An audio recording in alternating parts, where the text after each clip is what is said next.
Assalamualaikum warahmatullahi wabarakatuh. How are you today, smart students? Semoga kalian sehat selalu ya. Anak-anak, sebelum kita mulai pelajaran hari ini, marilah kita berdoa menurut agama dan kepercayaan masing-masing. Bagi yang beragama Islam, marilah kita membaca basmalah bersama-sama. Bismillahirrahmanirrahim. Oke, Miss harapkan kalian sudah siap ya dengan perlengkapan belajar kalian. Jangan sampai ada yang ketinggalan, apalagi tidak mengikuti pelajaran. Oh ya anak-anak, apakah kalian sudah melakukan rutinitas pagi ini? Lakukanlah mandi pagi, sholat subuh, dan sarapan sebelum kalian memulai aktivitas yang lain. Bagi yang beragama non-muslim, jangan lupa kalian harus berdoa juga ya. Oke kelas, kalian masih ingat kan materi pelajaran sebelumnya? Ya, betul. Pada pertemuan sebelumnya, kita sudah mempelajari tentang ordinal number. Nah, di pertemuan hari ini, kita akan belajar ordinal number juga ya. Baiklah, sebelum kita mulai, Miss akan menyampaikan kepada kalian tujuan dari pembelajaran yang ingin dicapai pada pertemuan hari ini. Tujuan pembelajaran. Setelah menyimak video pembelajaran yang diberikan, peserta didik mampu 1. Memahami fungsi sosial teks deskripsi terkait identitas orang dengan benar. 2. Membandingkan unsur kebahasaan terkait identitas orang dengan benar. 3. Menangkap makna secara kontekstual terkait struktur teks deskripsi orang dengan baik. 4.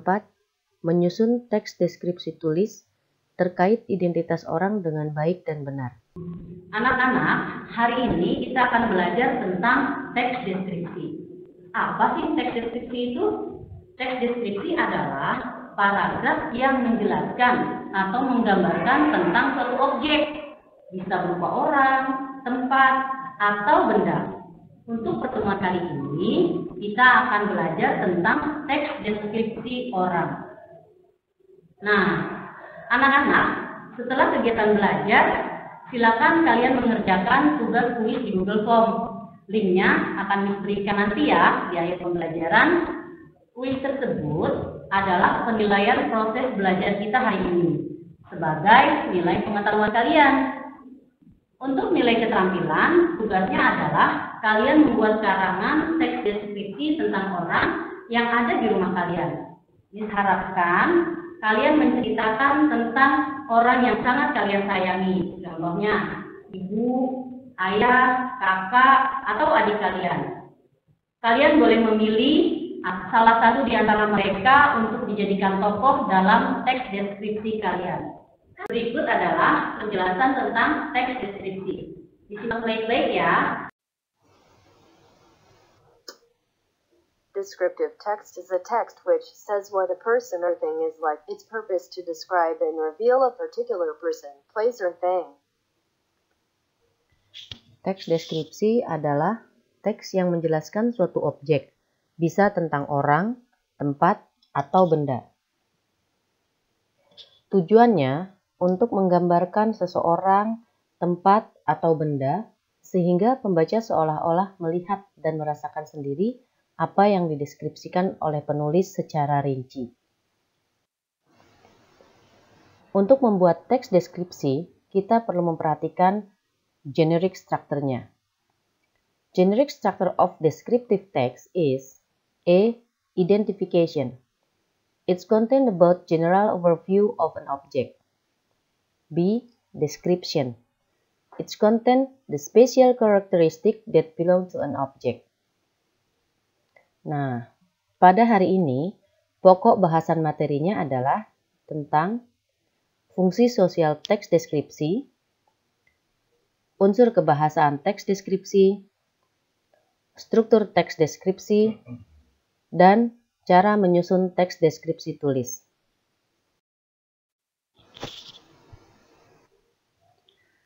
Baiklah anak-anak, apakah kalian mengetahui gambar ketiga orang ini? Ya, mereka adalah pemain di sinetron Dari Jendela SMP. Kalian tahu nggak nama asli mereka? Siapakah mereka sebenarnya? Ya, yang paling tinggi itu adalah berperan sebagai Gino. Yang di tengah berperan sebagai Wulan. Dan yang di sebelah kanan berperan sebagai Joko. Berikut adalah identitas mereka.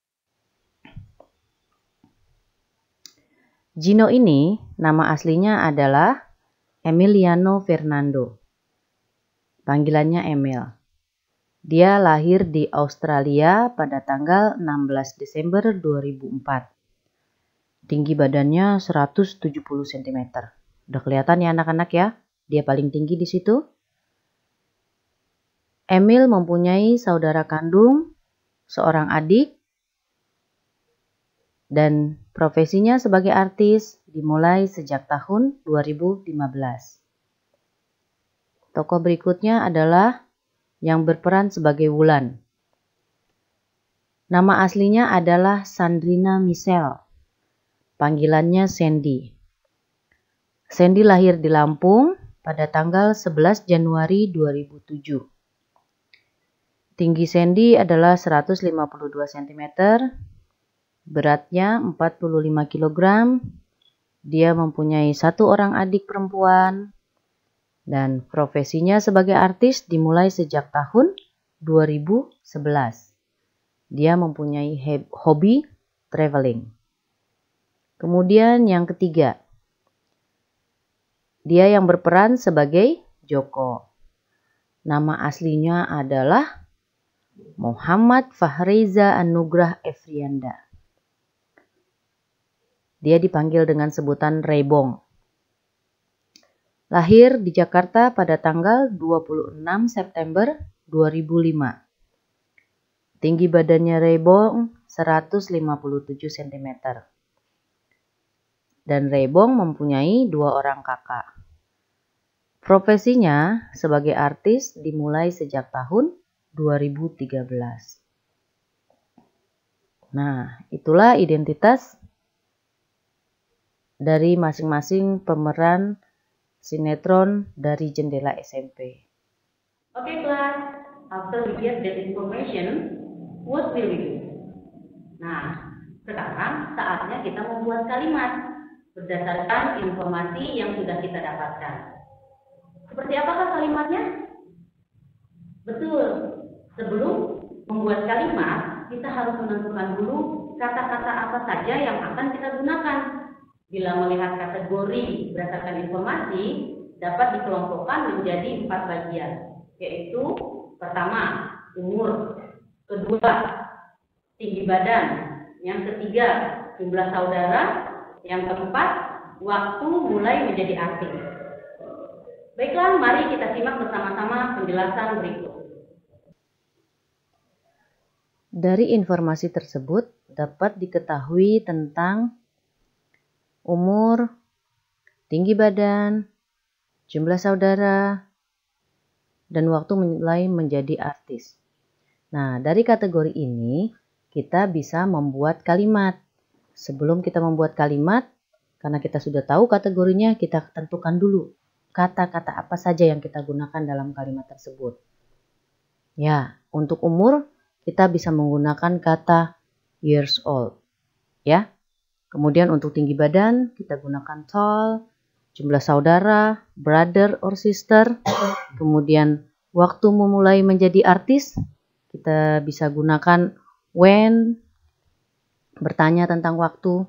Oke, kalimatnya seperti berikut. Emil is 16 years old. Ya, umurnya. Kemudian Rebong is 15 years old. Sandy is 13 years old. Untuk tinggi badan, kalimat yang kita buat adalah Emil is 170 cm tall. Rebong is 157 cm tall. Sandy is 152 cm tall. Di atas adalah kalimat pernyataan. Sekarang kita coba dengan kalimat bertanya untuk jumlah saudara. Kita gunakan pertanyaan, how many brother or sister they have? Kemudian untuk waktu mulai menjadi artis, when they start to be artists. Nah, dari pertanyaan ini kita bisa mendapatkan jawaban. Tadi si Emil, berapa jumlah saudaranya? 1. Emil has a brother. Oke, next. Setelah kita mengetahui kalimatnya, kita bisa melihat ada persamaan-persamaan dan perbedaan. Apa saja persamaannya? Ya, mereka adalah artis. They are artists. Jadi kalimatnya bisa kita katakan the profession is the same. Ya, profesinya sama kan? Kemudian jumlah saudara Emil dan Sandy sama-sama 1. The number of Emil siblings is the same as Sandy. Jadi ketika kita menyatakan suatu persamaan, kita bisa menggunakan kata-kata the same. Selanjutnya, untuk perbedaannya. Apa yang berbeda tadi? Betul, umur mereka berbeda. Kemudian, tinggi badannya juga berbeda. Maka, kita buat kalimatnya seperti ini. Emil is taller than Raybong. Ya, Emil lebih tinggi daripada Raybong. Tall adalah kata sifat yang kita gunakan di situ, adjektifnya tall, tinggi. Taller than, lebih tinggi. Selanjutnya, Raybong is older than Sandy. Iya, usianya Raybong lebih tua daripada Sandy. Berikutnya, the number of Raybong sibling is more than Sandy or Emil. Iya. Jumlah saudaranya Raybong lebih banyak daripada Sandy dan Emil. Itu adalah ulasan dari kalimat yang sudah kita buat dan kita bisa menganalisanya bahwa ada persamaan di antara mereka dan ada juga perbedaannya. Kita bisa membuat perbandingan-perbandingannya. Baiklah anak-anak, setelah kita membuat kalimat dan membuat perbandingan dari kalimat-kalimat tersebut, apa yang akan kita lakukan berikutnya? Ya, kita akan membuat teks deskripsi secara utuh. Nah, untuk membuat teks deskripsi tersebut, ada hal yang perlu kita perhatikan. Yo, siapa yang ingat hal apakah yang menjadi hal penting dalam teks deskripsi? Benar, dalam teks deskripsi kita harus mengingat struktur teks. Struktur teks deskripsi ada 2, yaitu 1. Identifikasi, berisi tentang informasi umum objek yang akan diceritakan. 2. Deskripsi, berisi uraian secara rinci dari objek yang diceritakan, sehingga pembaca dapat melihat dan merasakan sendiri objek yang dideskripsikan oleh penulis. Seperti apakah prosesnya? Mari kita simak bersama-sama. Baik anak-anak, untuk langkah selanjutnya kita membuat teks deskripsi secara keseluruhan. Informasi tentang Sandy yang sudah kita dapatkan seperti ini. Dan kalimat yang sudah kita buat yaitu Sandy is 13 years old. Sandy is 152 cm tall. How many sisters does she have? She has a younger sister. Kemudian, when did she start to be artist? She started her career as an artist since 2011. Nah, dari cerita di sinetronnya kita ketahui ia berperan sebagai anak yang baik dan patuh kepada orang tuanya. Kita bisa tambahkan kalimatnya seperti ini. In the movie, dari jendela SMP, she play as a kind and obey child to her parents. Nah, berdasarkan kalimat yang sudah kita buat tadi, kita bisa membuat teks deskripsi dengan generic structure-nya. Yang pertama, identification-nya. Seperti ini, this is Sandrina Michelle, you can call her Sandy. Kemudian description-nya, seperti ini kalimatnya, she was born on January 11, 2007. She is 13 years old now.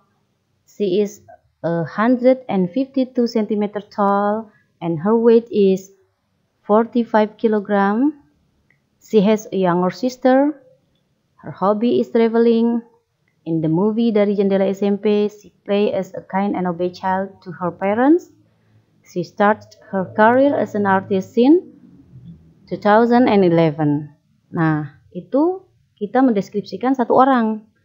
Tapi bisa juga dalam teks deskripsi kita mendeskripsikan beberapa orang. Misalnya nanti kalian mau deskripsikan tentang adik dan kakak kalian, atau untuk teks deskripsi yang menceritakan beberapa orang, kita bisa membuat kalimatnya seperti berikut. Identifikasinya adalah they are artists in sinetron Dari Jendela SMP. They are Emil, Sandy, and Ray Bong. Kemudian description-nya kita uraikan seperti ini. Ray Bong is 15 years old, Emil is 16 years old, and Sandy is 13 years old. Dan kita membuat kalimat perbandingannya. Sandy is the youngest. Emil is older than Ray Bong. Untuk tinggi badannya kita buat kalimatnya. Ray Bong is 157 cm tall and Emil is 170 cm tall. Kalimat perbandingannya menjadi Emil is taller than Ray Bong. Itulah contoh teks deskripsi tentang seseorang atau tentang beberapa orang. Oke kelas, semua tahapan dalam membuat teks deskripsi sudah kita lakukan. Semoga kalian dapat memahaminya untuk mendeskripsikan orang-orang yang ada di sekitar kalian dengan penuh kasih sayang dan penghormatan. Anak-anak, sebelum kita mengakhiri pelajaran hari ini, hal apa saja yang sudah kita pelajari? Ya, kita sudah belajar teks deskripsi tentang orang dengan beberapa tahapan. Apa saja tahapannya? Tahapan membuat teks deskripsi yaitu menentukan kata-kata yang akan digunakan seperti kata sifat adjektif, kemudian membuat kalimat berdasarkan kosakata tersebut. Berikutnya kita harus mengetahui struktur teksnya atau generic structure dari descriptive text. Baru yang terakhir kita menyusun kalimat-kalimat yang sudah dibuat menjadi paragraf sesuai aturan di generic structure. Oke, silakan disimak rumusan berikut. Baiklah anak-anak, poin yang kita pelajari pada pertemuan hari ini adalah fungsi sosial dari descriptive text, yaitu teks yang menjelaskan dan mengungkapkan orang, tempat, atau benda secara terperinci. Struktur teks deskripsi. Ingat descriptive text, ingat IDES. Apakah itu IDES? Identification atau gambaran umum suatu objek. Description, paparan terperinci tentang objek. Jangan lupa, ada descriptive text, ingat IDES. Tugas hari ini adalah mengerjakan latihan soal di link Google Form. Ditunggu ya responnya. Untuk pertemuan minggu depan, kita akan belajar descriptive text tentang hewan. Anak-anak, tugas yang akan kalian kerjakan adalah membuka link di Google Form untuk mengerjakan latihan soal. Berikut adalah linknya.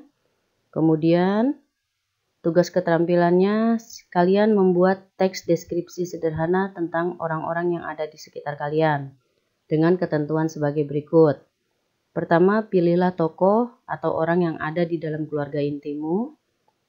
Kedua, perhatikan generic structure dalam paragrafnya. Ketiga, tentukan kata-kata yang akan kalian gunakan dalam membuat kalimat. Kerjakan tugas kalian di selembar kertas dan kumpulkan di Google Classroom. Batas pengumpulan terakhir pada pertemuan yang akan datang. Sekian, terima kasih.